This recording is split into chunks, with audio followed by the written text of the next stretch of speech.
My name is Anna Reynolds. I am in the Adaptation Group 4, and we worked on tabletops and an art table. My specific child has been diagnosed with ADHD in the past 6 months. He is a 6-year-old male, and he's in a kindergarten classroom. I couldn't remember.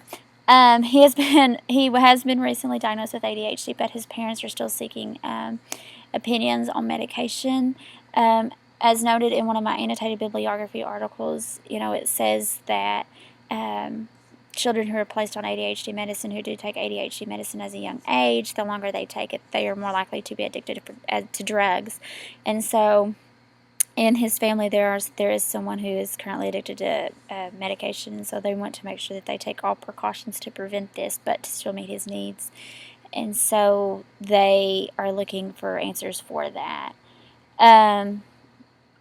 This family struggles. They are considered as one of the family styles in one of my annotated bibliographies as a surviving family. So they are looking for any answers, any advice, anything to receive help for him.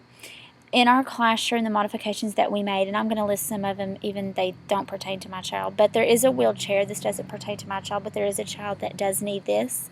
Because there is a wheelchair, we have pulled out all of the tables, all of the chairs, so that the wheelchair could navigate around the entire classroom. There is room for that.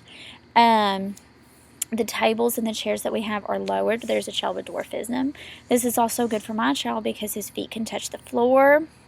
He can touch the table, and so it's more stationary. He doesn't have as much room to loosely move his legs to kick. His feet can be flat on the floor. There's also a padded chair for him where there are armrests. Those armrests help his arms not be as free, not as moving around. So his arms are closer to him, his feet are on the floor, so there's not as much movement there. The cushion helps prevent the wiggles. He doesn't, there's not tension there on his bottom, so it's more comfortable, it's more cushiony. And I've also bought some other cushions that could be used as well, and I'll talk about those in a minute. Because we do have a child with dwarfism, we've lowered everything for heights, plus they're little kids. All the hooks have been lowered. Everything has been lowered to meet those needs. So I wanted to go ahead and address those. Starting out in physical and motor, my child does have outbursts. He does have anxiety. He's ADHD. And he does have trouble sitting down and concentrating. I have bought multiple things for these. This is one of the big areas for me that was addressed.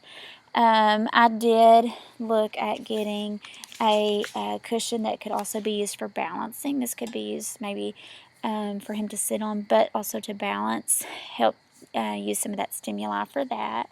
I did get him a pencil grip, so it's easier for him to grip the pencil.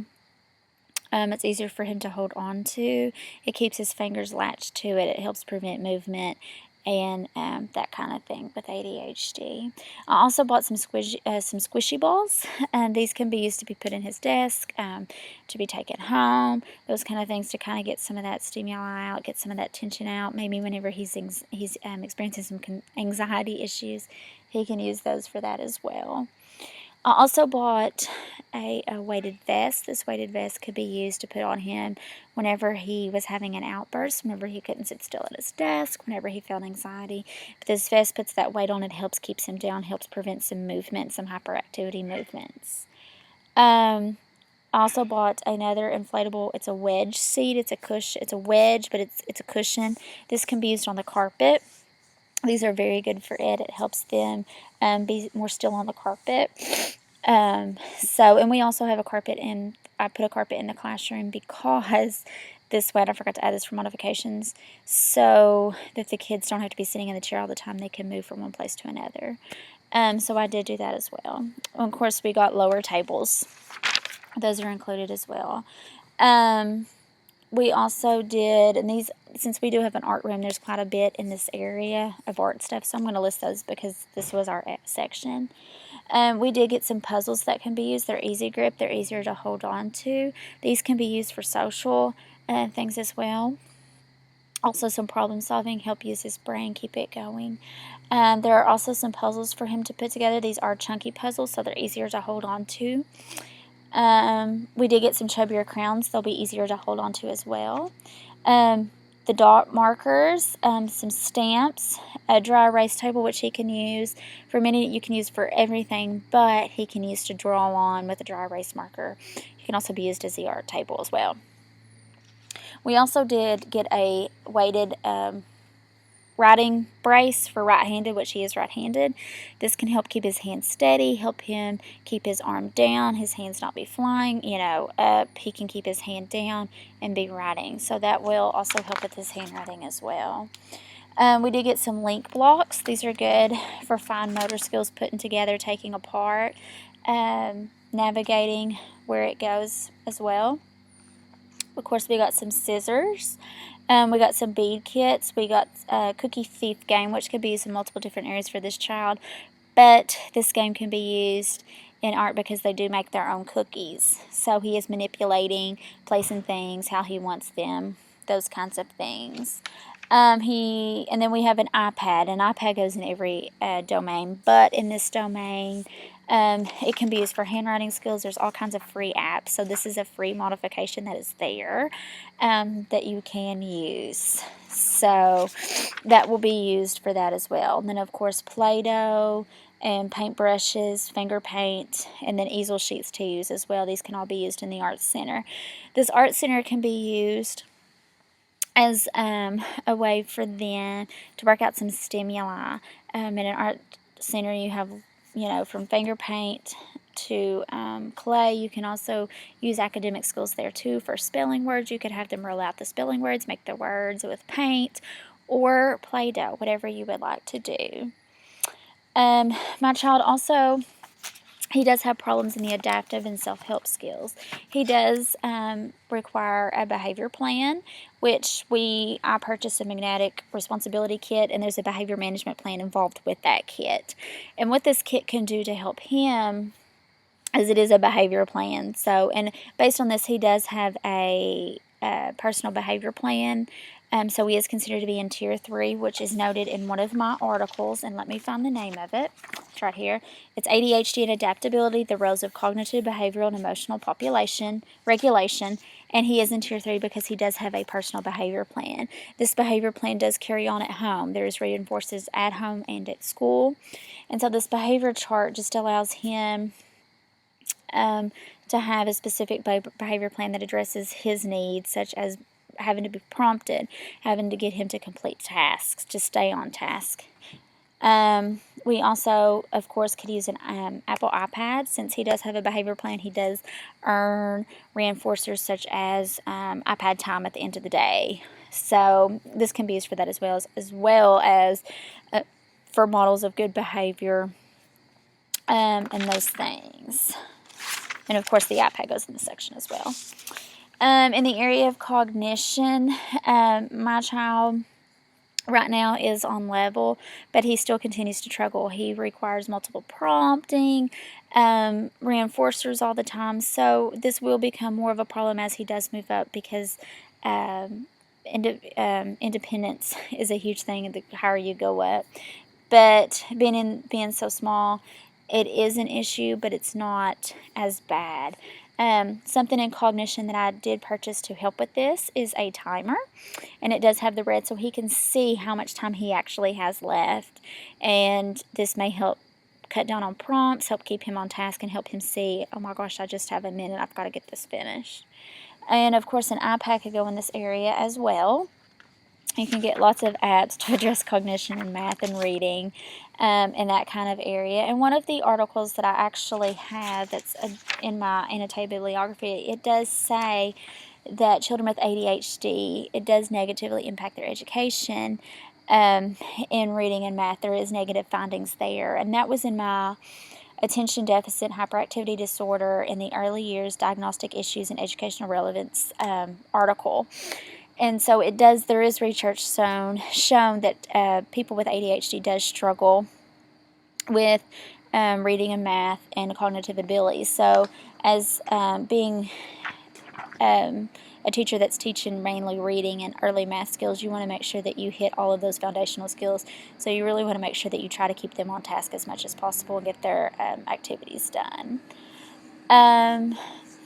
There are also some other things in this area that we bought that would address my child, such as the cookie thief game. This allows him to manipulate, put things together, and him have to plan how to get the other cookies. And of course the pattern blocks and boards, this will help him manipulate objects and shapes to make other shapes. And the pencil grips and the paints. A lot of times with kids you can use those paints, like I said before, to do spelling words, to do math problems, anything like that. And you can use that for all of the art things as well. In communication, since my child does show difficulties with anxiety, has to be prompted multiple times, he is impulsive, so he does need help in these areas.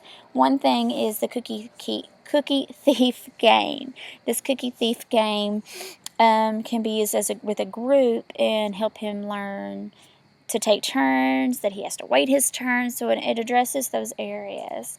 Of course, the pattern blocks and boards, if you only give him so many shapes, he might have to ask for more shapes, wait his turn, he can't grab them, he has to ask for those. And then, of course, the iPad, there are stories on there, there are shows on there, those kinds of things that you can pull up and let him watch. There are also games and things that you can download on there. We also added the classroom center signs and bulletin board. This can help him know what's expected, know that, every day he can't be the line leader. He might be one of the cleanup people. So it's not always his turn. He has to take turns. He has to wait his turn. The next area is social emotional. Of course, my child does have trouble. He doesn't always understand. So a social stories book, which is in here, is something good to use, something to, that you can use to address some of the things that he struggles with and make them for him, such as use his name and make a story just for him with an area. Of course, the iPad and the apps, you can use many apps for social stories, for video social stories. You could also video a social story on the app that addresses him maybe lining up after recess when it's time, when the teacher blows the whistle and it's time, he has to come line up, and you could video him doing this and show this to him every day of the proper way to line up, so it will help prevent some issues and remind him, if you do this, maybe you get a reinforcer, and that could be part of his behavior plan. You could also use the cookie thief game and the blocks board also to teach some of these things and to teach some of these skills. This is how I deal with these things. This is how I share. This is the proper way to do this. And so those are those things that I use. The cost and no cost items relate to my child because, for instance, the iPad has the free apps. So those relate to my child because you could do social stories. You could do those things through that. So that's just one way that those relate. The new changes helps